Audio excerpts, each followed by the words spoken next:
से तो ग्रहण कले ना 365 दिन हो दिनटी हो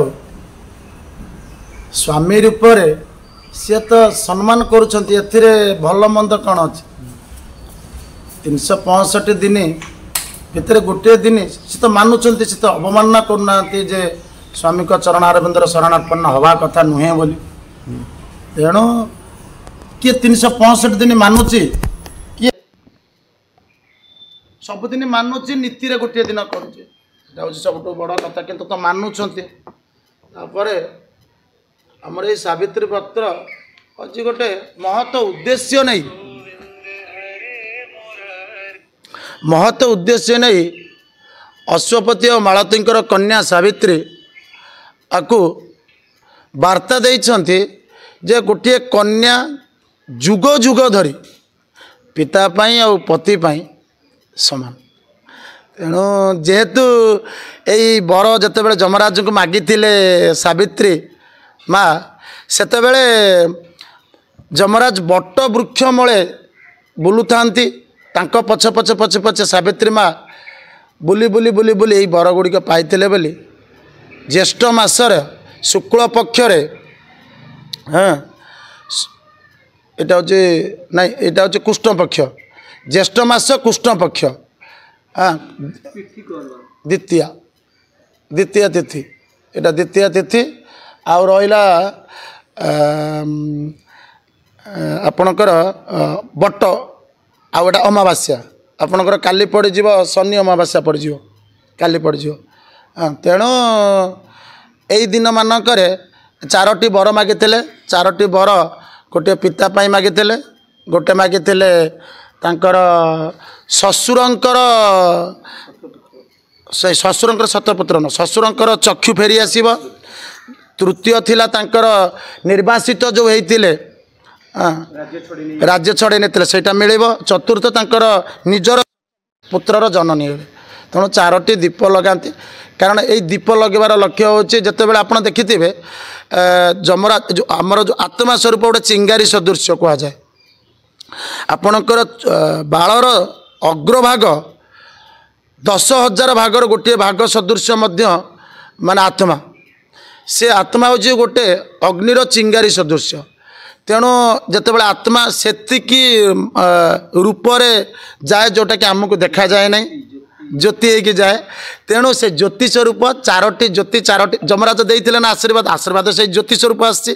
तेणु चारोटी दीप जाड़े केवल कौटी ना बट गछ मूले आसला बट गछ मूले देवे एवं आम 7 घेरा ये बुले 3 घेरा सी माने चारिपटे बुली बुली के धर्म शुणई थे आ 4 थर जो बुली थे 4 थर चारोटी बर मागी 7टी किंतु 2025 ए मासर अनुसार जो आज बार पड़ी सोमवार सोमवार अनुसार सोम अमावास्या रही 108 तो संभव नुहे लोक 108 थर बुलवा कथा हाँ जे यहाँ हूँ तपस्या कारण ये तपस्यार मूल हूँ जे 3 दिन पूर्वर मैं आगुरी कही आपको 3 दिन पूर्वर से प्रथम तपस्या कले किए सावित्री 3 दिन तपस्या कला परे से मंत्र सिद्ध हेले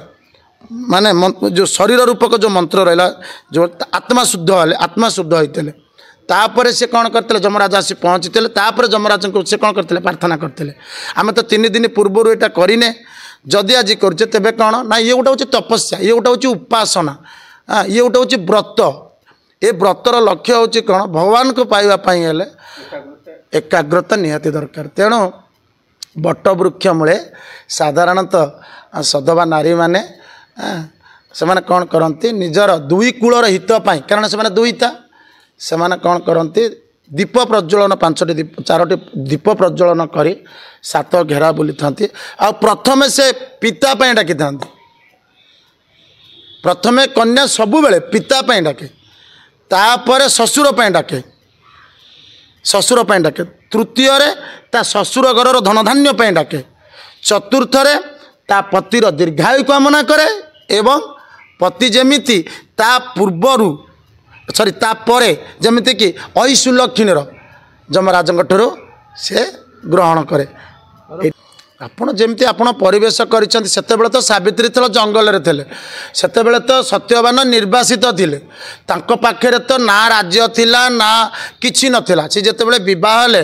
ଅଶ୍ୱପତି ଯେତେବେଳେ ବିବାହ କଲେ ସତ୍ୟବାନଙ୍କୁ ସେତେବେଳେ ତ ଅଳଙ୍କାର ସବୁ ସେ ପିତୃଗୃହରେ ରଖିଦେଇ ଗଲେ କାରଣ ତାଙ୍କ ସ୍ୱାମୀ ଯୋଗୀ ବେଶରେ ରହିଛନ୍ତି କାଠ ଆଣିକି ବାପା ମାଙ୍କର ସେବା କରି ପୂଜା କରୁଛନ୍ତି ସେ କେଉଁଠି ଅଳଙ୍କାର ପିନ୍ଧିଥିଲେ ସେ ତ ଖଣ୍ଡିଏ ଲୁଗା ପିନ୍ଧିଥିଲେ ଗୋଟିଏ ଯେଉଁ କହନ୍ତନି କି ତ୍ୟାଗର ରଙ୍ଗ ପିନ୍ଧିଥିଲେ ନାଲି ଆଉ ଗେରୁଆ ରଙ୍ଗର କରିକି ସେତେବେଳେ ଅଳଙ୍କାର ନା ପିନ୍ଧିଥିଲେ କିଛି ପିନ୍ଧିନଥିଲେ ସିଏ ସାଧାରଣ ବସ୍ତ୍ର ପିନ୍ଧିକି ସିଏ ଯାଇକି ତାଙ୍କ ସ୍ୱାମୀଙ୍କ ସହିତ ଜଙ୍ଗଲରେ ଥିଲେ ସାବିତ୍ରୀ ଆମେମାନେ ସାଧାରଣତଃ ପରିବେଶ ପାଇଁ ଅଳଙ୍କାର ପିନ୍ଧିକି ଯାଉଛେ କି ଏତେ ବେଶଭୂଷା ହେଇକି ଯାଉଛେ ବେଶଭୂଷାରେ ଭଗବାନ ମିଳନ୍ତିନି ଭାବରେ ଭଗବାନ ମିଳନ୍ତି ଜଣେ ନାରୀ ଜଣେ କନ୍ୟା ସେଥିପାଇଁ କହିଛି କଥାରେ ଅଛି ପୁରା ମା ତୁମର ଚାଲିବା ତୁମର କହିବା ତୁମର ପିନ୍ଧିବା ତୁମର ଭାଷା ତୁମର ଶିକ୍ଷଣତା ପୁରୁଷ ଜନସାଧାରଣଙ୍କ ମନରେ ଏପରି ଏକ ଭାବ ସୃଷ୍ଟି କରେ ସେମାନେ ଅବନତ ମସ୍ତକରେ ମା ମୋର ଜନନୀ ମୋର ଭଗିନୀ ମୋର କହି ତୃପ୍ତ ହୁଅନ୍ତି ସାର୍ଥ ହୁଅନ୍ତି ତେବେ ହିଁ ତୁମେ ନାରୀ ତେବେ ହିଁ ତୁମେ ସତୀ ଧର୍ମରାଜ ଯମରାଜ ଏତେ ସନ୍ତୁଷ୍ଟ ସାବିତ୍ରୀଙ୍କ ପରେ କାହିଁକି ହେଲେ କାରଣ ତାଙ୍କ ପାଖରେ ସତୀ ଗୁଣ ଥିଲା କେଉଁ ସତୀ ଗୁଣ ନା ଧର୍ମ ଗୁଣ ଏତେ ମାତ୍ରାରେ ଥିଲା ସେ ଏକପତିବ୍ରତା ଥିଲେ